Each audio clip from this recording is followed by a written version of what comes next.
Hello everyone, welcome to संविदा वर्ग 3 online classes. तो गाइज आज की इस क्लास में हम स्टडी करने वाले हैं वर्ग 3 के लिए बाल विकास के 15 मोस्ट IMP क्वेश्चन, जो कि बिल्कुल आपके एग्जाम पैटर्न के हिसाब से लिए गए हैं। और गाइज ये बिल्कुल सिलेक्टेड क्वेश्चन है जिसके एग्जाम में आने के मैक्सिमम चांस हैं। तो गाइज वीडियो को कंप्लीट जरूर देखें, स्किप बिल्कुल भी नहीं करना है। और आपके 15 में से जितने भी क्वेश्चन के करेक्ट आंसर होते हैं हमारे लिए कमेंट बॉक्स में कमेंट करके जरूर बताएं। तो चलिए स्टार्ट करते हैं अपनी आज की इस क्लास को और चलते हैं अपने क्वेश्चन नंबर 1 की तरफ। व्यवहार का करना पक्ष खालिस्तान में आता है। ऑप्शन है सीखने के गतिक क्षेत्र, सीखने के मनोवैज्ञानिक क्षेत्र, सीखने के संज्ञानात्मक क्षेत्र या फिर सीखने के भावात्मक क्षेत्र। किसके अंतर्गत आता है? तो गाइस हमारा राइट आंसर हो जाएगा ऑप्शन ए, सीखने के गतिक क्षेत्र। देखिए व्यवहार का करना सीखने के शारीर गतिक क्षेत्र के अंतर्गत आता है। ठीक है, तो हमारा राइट आंसर ऑप्शन ए के साथ जाएगा। गाइस शरीर गतिक क्षेत्र के अंतर्गत शारीरिक संचालन, शारीरिक क्रिया, शरीर पर नियंत्रण, दृढ़ीकरण आदि ये सब आते हैं और जिनके माध्यम से ही व्यवहार किया जा सकता है। तो क्लियर, हमारा राइट आंसर हो जाएगा ऑप्शन ए। चलिए आगे बढ़ते हैं। शारीरिक विकास को प्रभावित करने वाला कारक कौन सा है? शारीरिक विकास को कौन सा कारक प्रभावित करता है? वंशानुक्रम, वातावरण, खेल तथा व्यायाम या फिर उपरोक्त सभी? ध्यान देना, शारीरिक विकास को जो प्रभावित करने वाले कारक है उनके अंतर्गत वंशानुक्रम, वातावरण एवं खेल तथा व्यायाम, भोजन, परिवार की स्थिति, दिनचर्या, विश्राम, निद्रा ये सब आते हैं। तो यहाँ पर ये तीनों ही ऑप्शन सही है। तो हमारा राइट आंसर हो जाएगा ऑप्शन डी, उपरोक्त सभी। क्लियर, चलिए आगे बढ़ते हैं। इनमें से कौन सा विकास का एक सिद्धांत नहीं है?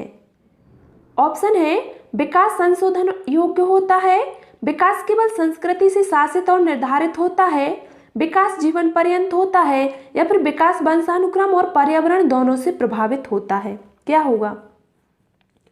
गाइस हमारा राइट आंसर जाएगा ऑप्शन बी के साथ, विकास केवल संस्कृति से शासित और निर्धारित होता है। यह सिद्धांत गलत है क्योंकि विकास वातावरण तथा वंशानुक्रम के अंतःक्रिया से निर्देशित एवं इनके परिणाम स्वरूप होता है। तो यह कथन सही नहीं है। तुम्हारा राइट आंसर हो जाएगा ऑप्शन बी। चलिए आगे बढ़ते हैं। और गाइस यदि आपको वीडियो पसंद आए तो वीडियो को लाइक जरूर कर दें। आधुनिक युग में मानसिक स्वास्थ्य पर किसका सबसे बुरा प्रभाव पड़ता है? ऑप्शन है शिक्षा का, जीवन की अस्थिरता का, आराधना का या फिर भौतिकता का। तो गाइस जीवन की अस्थिरता, ठीक है, जीवन की अस्थिरता से व्यक्ति तनाव की स्थिति में रहता है जो उसके मानसिक स्वास्थ्य पर बुरा प्रभाव डालती है या पड़ता है। तुम्हारा राइट आंसर हो जाएगा ऑप्शन बी। चलिए अगले प्रश्न पर आते हैं। बालक का विकास परिणाम है, किसका परिणाम है? वंशानुक्रम का, वातावरण का, वंशानुक्रम तथा वातावरण की अंतः प्रक्रिया का या फिर आर्थिक कारकों का? किसका परिणाम है? तो गाइस बालक का विकास बालक के वंशानुक्रम तथा उसके वातावरण की अंतः प्रक्रिया का परिणाम होता है। ठीक है, जो कि हमारे लिए ऑप्शन सी में दिया गया है। ध्यान देना, वातावरण एवं वंशानुक्रम में असंतुलन की स्थिति उत्पन्न होने पर बालक का विकास भी संतुलित नहीं हो पाता है। तो यहाँ पर हमारा राइट आंसर ऑप्शन सी के साथ जाएगा। चलिए अगले प्रश्न पर आते हैं। जनसंचार माध्यम समाजीकरण का एक महत्वपूर्ण माध्यम बनता जा रहा है। नीचे दिए गए कथनों में से कौन सा सबसे उपयुक्त कथन है? ऑप्शन है आपके संचार माध्यम पदार्थों के विज्ञापन और विक्रय के लिए एक अच्छा माध्यम, समाजीकरण केवल माता पिता और परिवार के द्वारा किया जाता है, जनसंचार माध्यमों की पहुंच बढ़ रही है और जनसंचार माध्यम अभिवृत्तियों, मूल्यों और विश्वासों को प्रभावित करता है, या फिर बच्चे संचार माध्यमों के साथ प्रत्यक्ष रूप से अंतःक्रिया नहीं कर सकते हैं। क्या होगा?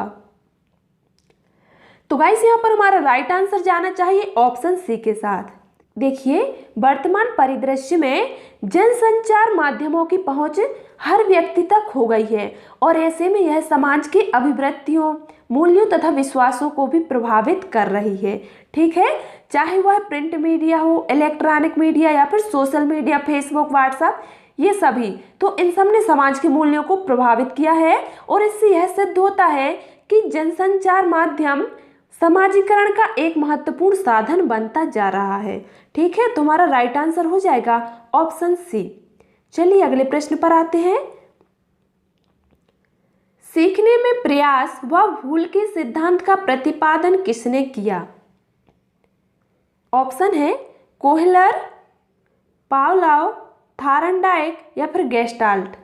किसने किया है? गाइस, हमारा राइट आंसर जाएगा ऑप्शन सी के साथ, थारनडाइक।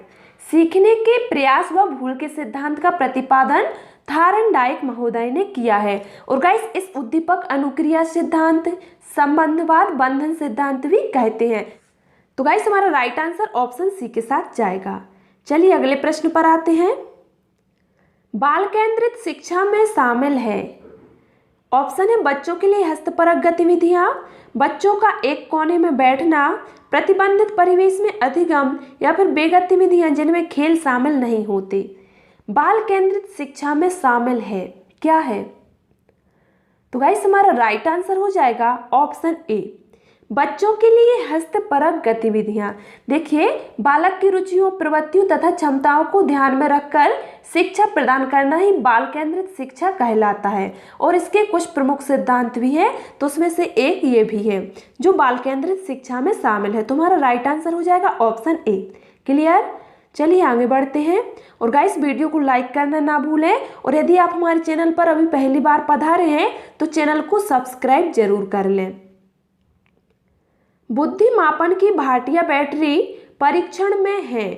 बुद्धिमापन की भाटिया बैटरी में कितने परीक्षण हैं? ऑप्शन है 4 उप परीक्षण, 5 उप परीक्षण, 8 उप परीक्षण या फिर 7 उप परीक्षण। कितने परीक्षण हैं? तो गाइस, भाटिया बैटरी परीक्षण में 5 उप परीक्षण हैं, जो कि हमारे लिए ऑप्शन बी में दिया गया। कितने? 5 उप परीक्षण। चलिए आगे बढ़ते हैं। रोरसा स्याही धब्बा परीक्षण जो व्यक्तित्व का मूल्यांकन करने के लिए इस्तेमाल किया जाता है का विकास किया? आइजेंक ने, एलपोर्ट ने, हरमन रोरसा ने या फिर जीन पियाजेट ने? किसने किया है? तो गाइस, हमारा राइट आंसर हो जाएगा ऑप्शन सी, हरमन रोरसा। नाम से ही पता चल रहा है। देखिए, रोरसा स्याही धब्बा परीक्षण का आविष्कार हरमन रोरसा के द्वारा किया गया है। और गाइस, यह परीक्षण व्यक्तित्व के मूल्यांकन की एक विधि है। याद रखना है आपको, व्यक्तित्व के मूल्यांकन की एक विधि है। तुम्हारा राइट आंसर ऑप्शन सी के साथ जाएगा। क्लियर? चलिए अगले प्रश्न पर आते हैं। मान लीजिए आप विद्यालय शिक्षा बोर्ड के अध्यक्ष हैं। आप अपने अधिकार क्षेत्र के अंतर्गत आने वाले विद्यालयों की शिक्षा की संपूर्ण गुणवत्ता को सुधारने के लिए क्या योजना बनाएंगे? इस प्रकार का प्रश्न खालिस्तान का एक उदाहरण है। किसका उदाहरण है? निम्न स्तरीय अभिसारी, निम्न स्तरीय अपसारी, उच्च स्तरीय अभिसारी या फिर उच्च स्तरीय अपसारी? किसका उदाहरण है? तो गाइस, हमारा राइट आंसर जाएगा ऑप्शन डी के साथ, उच्च स्तरीय अपसारी। ध्यान देना, विद्यालय शिक्षा बोर्ड का अध्यक्ष होने के नाते हमें एक उच्च स्तरीय अपसारी चिंतन की आवश्यकता है, ताकि अपने अधिकार क्षेत्र के अधीन आने वाले विद्यालयों की शिक्षा की संपूर्ण गुणवत्ता को सुधारने के लिए विद्यालयों के कार्यप्रणालियों को रचनात्मक ढंग से संचालित कर सकें और उसमें आने वाली विविधताओं को अपनी बुद्धि विवेक से सार्थक रूप से दूर कर सकें। तो यहाँ पर हमारा राइट आंसर हो जाएगा उच्च स्तरीय अपसारी। क्लियर? चलिए अगले प्रश्न पर आते हैं। लिंग पक्षपात खालिस्तान की ओर संकेत करता है।